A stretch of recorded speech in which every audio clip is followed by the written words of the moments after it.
Assalamualaikum warahmatullahi wabarakatuh. Ini adalah bagian kedua dari pembahasan kita tentang logaritma. Di video sebelumnya kita sudah membahas tentang definisi ya. Kita ingatkan kembali definisi dari logaritma.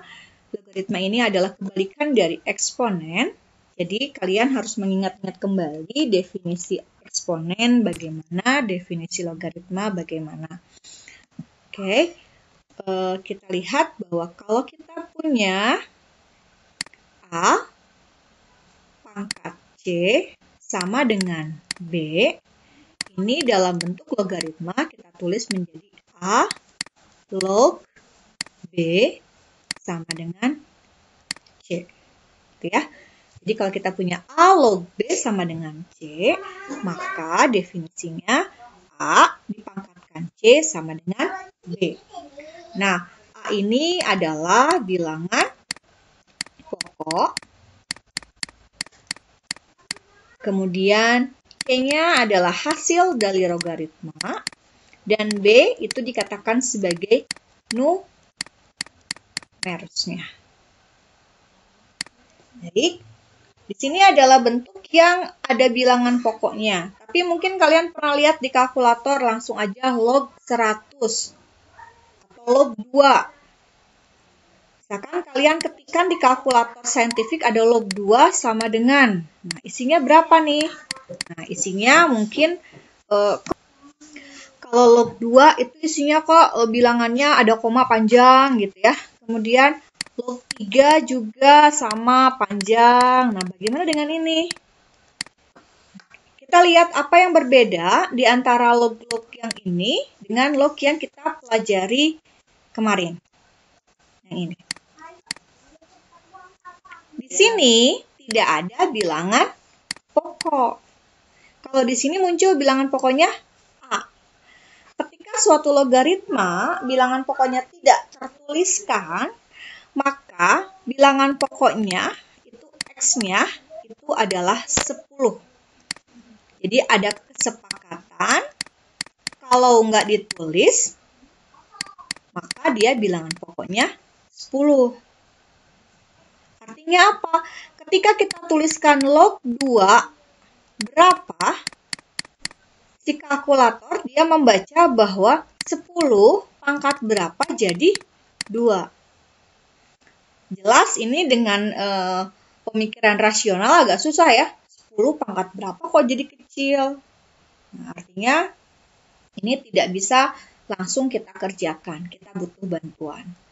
Ini pun sama, log 3 sama dengan berapa? Ini artinya 10 pangkat berapa? Isinya 3.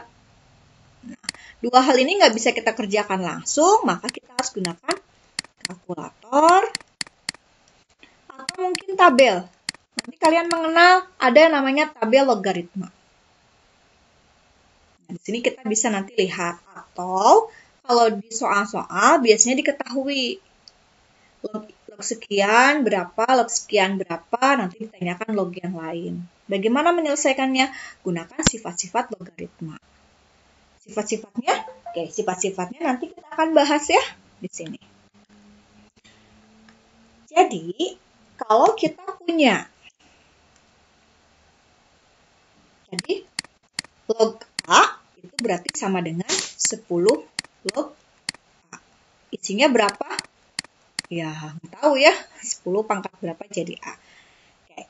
Kita akan lanjutkan dengan sifat-sifat. Yang pertama adalah kalau kita punya A log 1, coba A pangkat berapa jadi 1?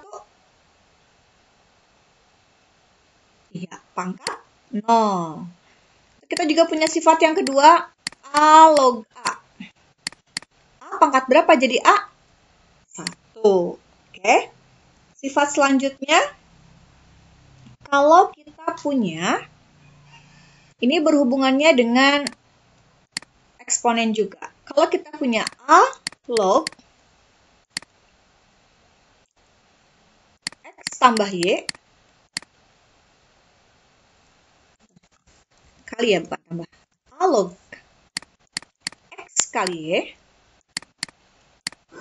Nah, kalau dalam eksponen juga kan perkalian, jadi penjumlahan. Di sini pun berlaku, akan menjadi A log X ditambah A log Y.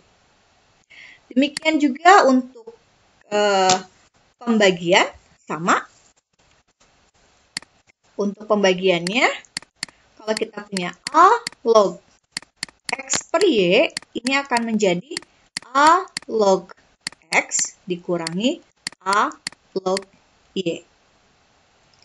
Bagaimana untuk pangkat? A log B, misalkan pangkat N.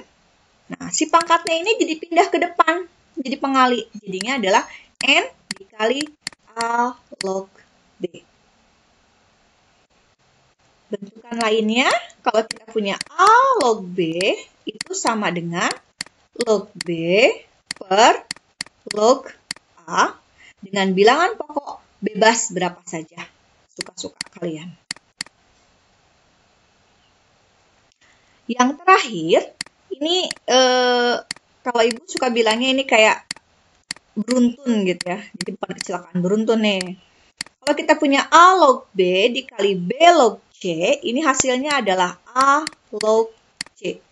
Jadi ujung depan dengan ujung belakang.